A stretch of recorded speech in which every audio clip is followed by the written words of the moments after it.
காதலாய் பேசிடும் வார்த்தைகள் யாவும் துளியாய் துளியாய் குறையும்.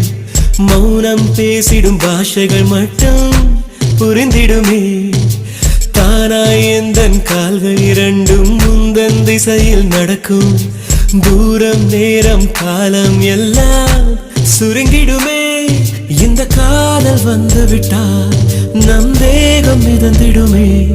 விண்ணோடும் முகிலோடும் விளையாடி திரிந்திடுமே. விழி மூடி யோசித்தால் அங்கேயும் வந்தாய் முன்னே முன்னே. தனியாக பேசிடும் சந்தோஷம் தந்தாய் பெண்ணே பெண்ணே. அடியது போல் மழைக்காலம் என் வாழ்வில் வருமா? மழைக்கிளியே மழைக்கிளியே உன் கண்ணை கண்டேனே. விடி வழியே விடி வழியே நானே